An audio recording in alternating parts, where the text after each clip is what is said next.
Deoghar police ने मधुपुर में हुई बैंक डकैती का खुलासा कर दिया और देवघर पुलिस ने प्रेस कॉन्फ्रेंस करके पूरे मामले को खोल करके रख दिया है। जी हाँ, इस वक्त ये बहुत बड़ी खबर देवघर से आ रही है। 22 सितंबर 2025 की रात 11:30 बजे अज्ञात अपराधियों ने बैंक में एक बड़ी डकैती की घटना को अंजाम दिया था मधुपुर में। यह घटना अनुमंडल पदाधिकारी सदर सागर मधुपुर और पुलिस अधीक्षक देवघर के नेतृत्व में उसके बाद एक विशेष छापेमारी अभियान चलाया गया था।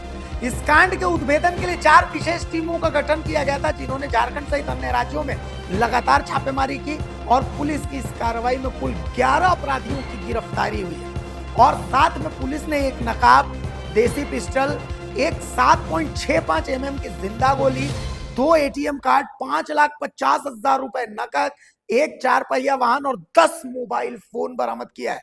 पुलिस सूत्रों के अनुसार गिरफ्तार अपराधियों से पूछताछ चल रही है और अन्य जो अपराधी हैं उनकी भी गिरफ्तारी के लिए फिलहाल अभियान चला रही है पुलिस।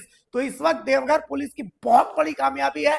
छठ के दिन देवघर पुलिस ने एक बहुत बड़ी कामयाबी हासिल की है।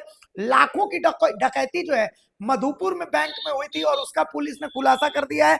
देवघर एसपी ने प्रेस कॉन्फ्रेंस करके पूरे मामले का खुलासा किया है। क्या कुछ कह रहे हैं देवघर एसपी सौरभ, सुनिए पहले।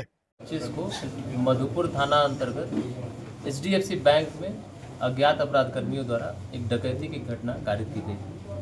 उस घटना के उद्भेदन एवं अभियुक्तों की गिरफ्तारी हेतु अलग अलग 4 छापामारी दलों का अनुमंडल पुलिस पदाधिकारी मधुपुर, सदर, सारण और पुलिस उपाधीक्षक मुख्यालय के नेतृत्व में गठन किया गया है। उक्त छापामारी दलों के द्वारा विभिन्न स्थानों झारखंड, यूपी, हरियाणा, गोवा और अन्य स्थानों से अभियुक्तों को गिरफ्तार कर लाया गया है।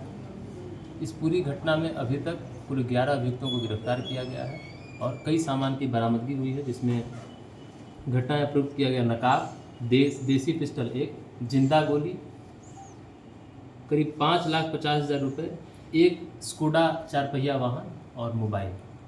घटना में कुल 11 अभियुक्तों के नाम क्रमशः विकास कुमार, सन्नी सिंह, गौतम कुमार, अन्नू सिंह, आकाश कुमार, सोनू कुमार, इंद्रजीत, रोहित कुमार, आनंद राज, रितेश कुमार एवं विशाल कुमार सिंह, इन्हें गिरफ्तार किया गया है। इस पूरे घटना के उद्भेदन एवं अभियुक्तों की गिरफ्तारी में Bihar STF, Faridabad police, UP police, Goa police का महत्वपूर्ण योगदान रहा है और मैं तहे दिल से उन सभी का आभार प्रकट करता हूं। और हमारी पूरी टीम ने काफ़ी इसमें मेहनत की है और उम्मीद करते हैं कि आगे एक तो ऐसी घटनाएं हम होने नहीं देंगे और अगर कोई घटना कहीं भी होती है तो निश्चित रूप से उन सभी घटनाओं का हम लोग उद्भेदन करेंगे। कुछ चीज़ें जो निकल के आई हैं जो मैं आपके माध्यम से बताना भी चाहूँगा। एक महत्वपूर्ण बात यह कि जो अभियुक्त थे वो यहीं पे एक होटल में रुके थे और जहाँ पे कि उनसे प्रॉपर ID कार्ड नहीं लिया गया था, उनका प्रॉपर सत्यापन नहीं किया गया। मैं आपके माध्यम से जितने भी होटल ओनर से यहाँ पे कहना चाहूँगा उन्हें कि आप जो भी व्यक्ति रुकता है उसकी प्रॉपर ID कार्ड आइडेंटिफाई करके उसको रखें। बिना ID कार्ड के, बिना फ़ोन नंबर के सत्यापन के किसी व्यक्ति को न रखें। दूसरी बात, जो कुछ अभियुक्त के यह भी बात प्रकाश में आई कि इधर उधर रह रहे थे वो रेंटर के रूप में, किराएदार के रूप में। तो मैं जितने भी लोग यहाँ पर किराए देते हैं मैं सभी से आग्रह करूँगा कि आप किसी भी परिस्थिति में किसी भी व्यक्ति को बिना उनका सत्यापन किए हुए किराएदार के रूप में न रखें। किराएदार सत्यापन के लिए जो भी आपके यहाँ आता है उसकी विवरणी लोकल थाना को शेयर करें। लोकल थाना द्वारा उसका सत्यापन किया जाएगा। इससे आपकी भी सुरक्षा होगी। कई बार ऐसा होता है कि ऐसी घटनाओं में अगर हम लोग यह पाएंगे कि संबंधित होटल ओनर या फिर मकान मालिक के द्वारा ऐसे अभियुक्तों को संरक्षण दिया गया है तो हम लोग उनके खिलाफ भी विधि सम्मत कार्रवाई करेंगे। यह कौन गिरोह है सर? देखिए, अभी इसमें जो हम लोगों को जानकारी प्राप्त हो रही है, मल्टीपल गिरोह उसमें मिल करके कर रहे हैं, बट ये जितने भी अभियुक्त हैं वो सभी हाजीपुर से अभी बिलोंग करते हैं और अलग अलग गिरोहों के सदस्य हैं जिनके की बीच में क्रॉस लिंकेज है। उसके आधार पर हम लोग अभी आगे जांच करते हैं। क्या ये लोकल में कहीं इस तरह का घटना दे चुके हैं, अंजाम दे चुके हैं? अभी हम लोग इन सभी चीज़ों पर सत्यापन कर रहे हैं अनुसंधान के क्रम में, चूँकि कांड भी अनुसंधान अंतर्गत है। जैसे जैसे हमें और जानकारी प्राप्त होगी हम लोग आपके इन लोगों का आपराधिक इतिहास रहा है सर? इनका बैंक डकैती और ऐसी घटनाओं में अन्य जगहों पर भी आपराधिक इतिहास रहा है। और मैं आपको बताना भी चाहूँगा, अभी जो नया कानून है जिसमें स्पष्ट प्रावधान है कि अगर कोई व्यक्ति ऑर्गेनाइज्ड क्राइम में इन्वॉल्व रहता है तो उसका हम लोग प्रॉपर्टी सीजर कर सकते हैं। तो हम लोग इन अभियुक्तों की प्रॉपर्टी सीजर, संपत्ति जब्ती पे भी कार्रवाई हम लोग कर रहे हैं। इनके बैंक अकाउंट और जितनी भी जानकारी हैं वो सभी को हम लोग शेयर कर रहे हैं।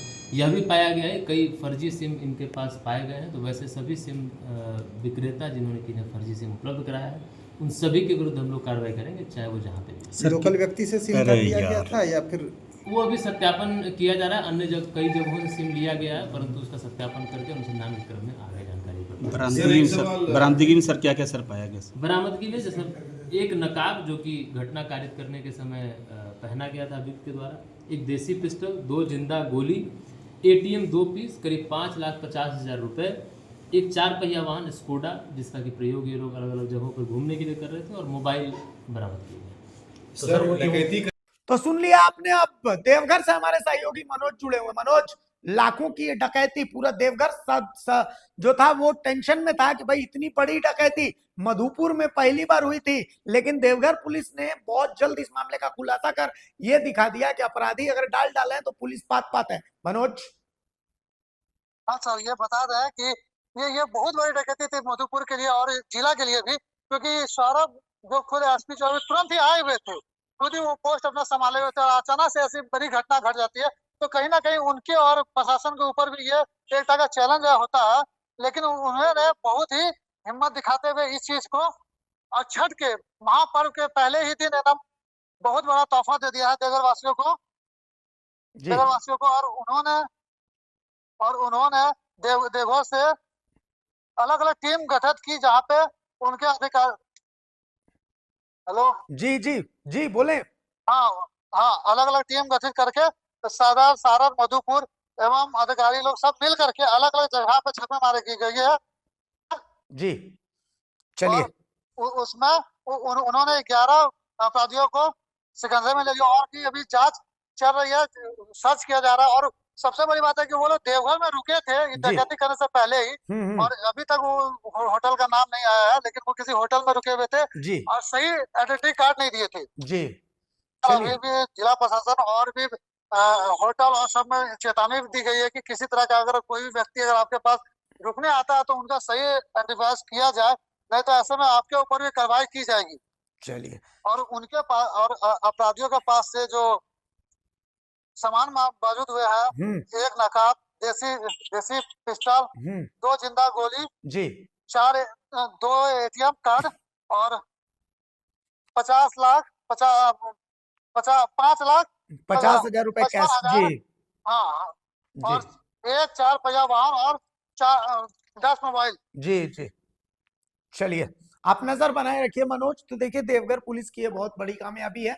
करोड़ों की डकैती बताई जा रही थी, और देवघर के एसपी सौरभ, चूंकि उन्होंने ज्वाइन किया और ज्वाइन करने के अगले दिन जो है ये बहुत बड़ी वारदात मधुपुर में हो गई, तो उनके सामने ये चुनौती थी, लेकिन उन्होंने भी इस चुनौती को स्वीकार किया। 3 से 4 अलग अलग टीमें बनाई, विशेष छापामारी दल बनाया, बहुत ही तकनीकी रूप से इस जांच को आगे बढ़ाया, और आखिरकार इस पूरे मामले का खुलासा कर दिया है, और 5,50,000 रुपए कैश भी बरामद कर दिया है, और साथ ही अभी इसमें और भी गिरफ्तारियां होनी बाकी है।